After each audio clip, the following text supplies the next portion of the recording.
پناہ مانگتا ہوں میں اللہ کی شیطان مردود سے۔ شروع اللہ کے نام سے جو بڑا مہربان نہایت رحم والا ہے۔ اور زمین پر کوئی چلنے پھرنے والا نہیں مگر اس کا رزق خدا کے ذمے ہے۔ وہ جہاں رہتا ہے اسے بھی جانتا ہے اور جہاں سونپا جاتا ہے اسے بھی۔ یہ سب کچھ کتاب روشن میں لکھا ہوا ہے۔ اور وہی تو ہے جس نے آسمانوں اور زمین کو 6 دن میں بنایا، اور اس وقت اس کا عرش پانی پر تھا۔ تمہارے پیدا کرنے سے مقصود یہ ہے کہ وہ تم کو آزمائے کہ تم میں عمل کے لحاظ سے کون بہتر ہے۔ اور اگر تم کہو کہ تم لوگ مرنے کے بعد زندہ کر کے اٹھائے جاؤ گے تو کافر کہہ دیں گے کہ یہ تو کھلا جادو ہے۔ اور اگر ایک مدت معین تک ہم ان سے عذاب روک دیں تو کہیں گے کہ کون سی چیز عذاب کو روکے ہوئے ہے۔ دیکھو جس روز وہ ان پر واقع ہوگا پھر ٹلنے کا نہیں، اور جس چیز کے ساتھ یہ استہزاء کیا کرتے ہیں وہ ان کو گھیر لے گی۔ اور اگر ہم انسان کو اپنے پاس سے نعمت بخشیں پھر اس سے اس کو چھین لیں تو نا امید اور نا شکرا ہو جاتا ہے۔ اور اگر تکلیف پہنچنے کے بعد آسائش کا مزہ چکھائیں تو خوش ہو کر کہتا ہے کہ آہا سب سختیاں مجھ سے دور ہو گئیں۔ بے شک وہ خوشیاں منانے والا اور فخر کرنے والا ہے۔ ہاں جنہوں نے صبر کیا اور عمل نیک کیے یہی ہیں جن کے لیے بخشش اور اجر عظیم ہے۔ شاید تم کچھ چیز وہی میں سے جو تمہارے پاس آتی ہے چھوڑ دو، اور اس خیال سے تمہارا دل تنگ ہو کہ کافر یہ کہنے لگیں کہ اس پر کوئی خزانہ کیوں نہیں نازل ہوا، یا اس کے ساتھ کوئی فرشتہ کیوں نہیں آیا۔ اے محمد صلی اللہ علیہ وآلہ وسلم، تم تو صرف نصیحت کرنے والے ہو اور خدا ہر چیز کا نگہبان ہے۔ یہ کیا کہتے ہیں کہ اس نے قرآن از خود بنا لیا ہے؟ کہہ دو کہ اگر سچے ہو تو تم بھی ایسی 10 صورتیں بنا لاؤ، اور خدا کے سوا جس کو بلا سکتے ہو بلا بھی لو۔ اگر وہ تمہاری بات قبول نہ کریں تو جان لو کہ وہ خدا کے علم سے اترا ہے، اور یہ کہ اس کے سوا کوئی معبود نہیں، تو تمہیں بھی اسلام لے آنا چاہیے۔ جو لوگ دنیا کی زندگی اور اس کی زیب و زینت کے طالب ہوں ہم ان کے اعمال کا بدلہ انہیں دنیا ہی میں دے دیتے ہیں، اور اس میں ان کی حق تلفی نہیں کی جاتی۔ یہ وہ لوگ ہیں جن کے لیے آخرت میں آتش جہنم کے سوا اور کچھ نہیں، اور جو عمل انہوں نے دنیا میں کیے سب برباد، اور جو کچھ وہ کرتے رہے سب ضائع ہوا۔ بھلا جو لوگ اپنے پروردگار کی طرف سے دلیل روشن رکھتے ہوں اور ان کے ساتھ ایک آسمانی گواہ بھی اس کی جانب سے ہو، اور اس سے پہلے موسیٰ کی کتاب ہو جو پیشوا اور رحمت ہے، تو کیا وہ قرآن پر ایمان نہیں لائیں گے؟ یہی لوگ تو اس پر ایمان لاتے ہیں، اور جو کوئی اور فرقوں میں سے اس سے منکر ہو تو اس کا ٹھکانہ آگ ہے۔ تو تم اس قرآن سے شک میں نہ ہونا، یہ تمہارے پروردگار کی طرف سے حق ہے، لیکن اکثر لوگ ایمان نہیں لاتے۔ اور اس سے بڑھ کر ظالم کون ہوگا جو خدا پر جھوٹ افترا کرے؟ ایسے لوگ خدا کے سامنے پیش کیے جائیں گے اور گواہ کہیں گے کہ یہی لوگ ہیں جنہوں نے اپنے پروردگار پر جھوٹ بولا تھا۔ سن رکھو کہ ظالموں پر خدا کی لعنت ہے۔ جو خدا کے رستے سے روکتے اور اس میں کجی چاہتے ہیں اور وہ آخرت سے بھی انکار کرتے ہیں، یہ لوگ زمین میں کہیں بھاگ کر خدا کو ہرا نہیں سکتے، اور نہ خدا کے سوا کوئی ان کا حمایتی ہے۔ اے پیغمبر صلی اللہ علیہ وآلہ وسلم، ان کو دگنا عذاب دیا جائے گا، کیونکہ یہ شدت کفر سے تمہاری بات نہیں سن سکتے تھے اور نہ تم کو دیکھ سکتے تھے۔ یہی ہیں جنہوں نے اپنے تئیں خسارے میں ڈالا، اور جو کچھ وہ افترا کیا کرتے تھے ان سے جاتا رہا۔ بلا شبہ یہ لوگ آخرت میں سب سے زیادہ نقصان پانے والے ہیں۔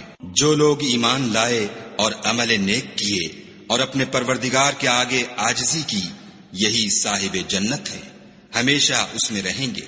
دونوں فرقوں یعنی کافر و مومن کی مثال ایسی ہے جیسے ایک اندھا بہرا ہو اور ایک دیکھتا سنتا۔ بھلا دونوں کا حال یکساں ہو سکتا ہے؟ پھر تم سوچتے کیوں نہیں؟ اور ہم نے نوح کو ان کی قوم کی طرف بھیجا تو انہوں نے ان سے کہا کہ میں تم کو کھول کھول کر ڈر سنانے اور یہ پیغام پہنچانے آیا ہوں۔ کہ خدا کے سوا کسی کی عبادت نہ کرو، مجھے تمہاری نسبت عذاب علیم کا خوف ہے۔ تو ان کی قوم کے سردار جو کافر تھے کہنے لگے کہ ہم تم کو اپنے ہی جیسا ایک آدمی دیکھتے ہیں، اور یہ بھی دیکھتے ہیں کہ تمہارے پیرو وہی لوگ ہوئے ہیں جو ہم میں ادنا درجے کے ہیں، اور وہ بھی رائے ظاہر سے، نہ غور و تعمق سے، اور ہم تم میں اپنے اوپر کسی طرح کی فضیلت نہیں دیکھتے بلکہ تمہیں جھوٹا خیال کرتے ہیں۔ انہوں نے کہا کہ اے قوم، دیکھو تو اگر میں اپنے پروردگار کی طرف سے دلیل روشن رکھتا ہوں اور اس نے مجھے اپنے ہاں سے رحمت بخشی ہو جس کی حقیقت تم سے پوشیدہ رکھی گئی ہے، تو کیا ہم اس کے لیے تمہیں مجبور کر سکتے ہیں اور تم ہو کہ اس سے ناخوش ہو رہے ہو؟ اور اے قوم، میں اس نصیحت کے بدلے تم سے مال و زر کا خواہاں نہیں ہوں، میرا صلہ تو خدا کے ذمے ہے، اور جو لوگ ایمان لائے ہیں میں ان کو نکالنے والا بھی نہیں ہوں، وہ تو اپنے پروردگار سے ملنے والے ہیں، لیکن میں دیکھتا ہوں کہ تم لوگ نادانی کر رہے ہو۔ اور برادران ملت، اگر میں ان کو نکال دوں تو عذاب خدا سے بچانے کے لیے کون میری مدد کر سکتا ہے؟ بھلا تم غور کیوں نہیں کرتے؟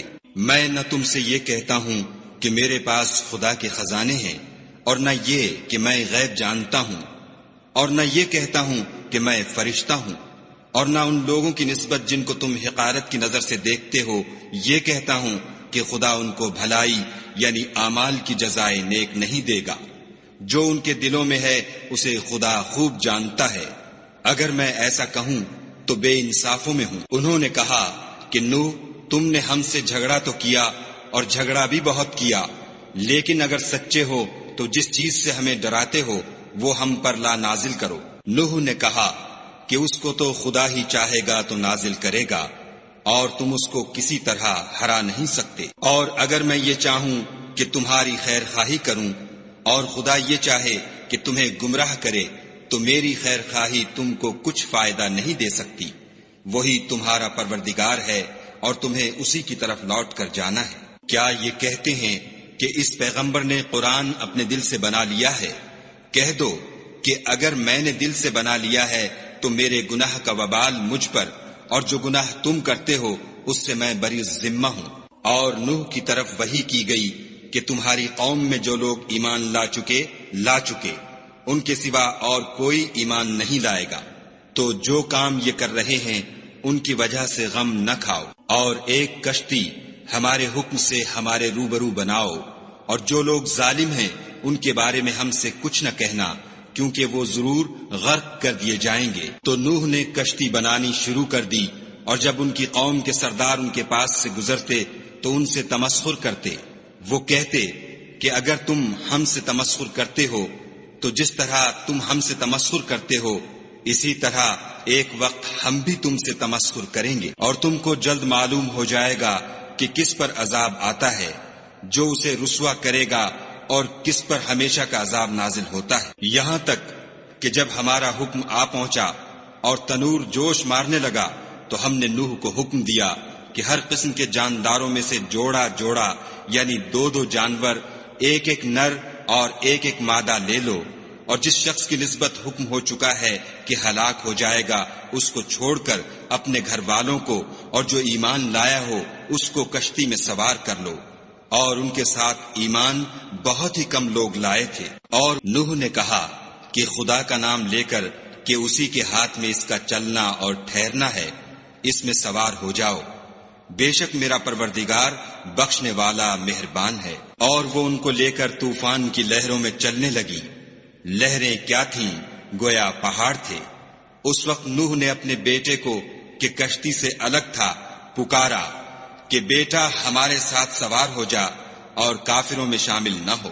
اس نے کہا کہ میں ابھی پہاڑ سے جا لگوں گا، وہ مجھے پانی سے بچا لے گا۔ انہوں نے کہا کہ آج خدا کے عذاب سے کوئی بچانے والا نہیں، اور نہ کوئی بچ سکتا ہے مگر جس پر خدا رحم کرے۔ اتنے میں دونوں کے درمیان لہر حائل ہوئی اور وہ ڈوب کر رہ گیا، اور حکم دیا گیا کہ اے زمین اپنا پانی نگل جا، اور اے آسمان تھم جا، تو پانی خشک ہو گیا اور کام تمام کر دیا گیا، اور کشتی کوہ جودی پر جا ٹھہری، اور کہہ دیا گیا کہ بے انصاف لوگوں پر لعنت۔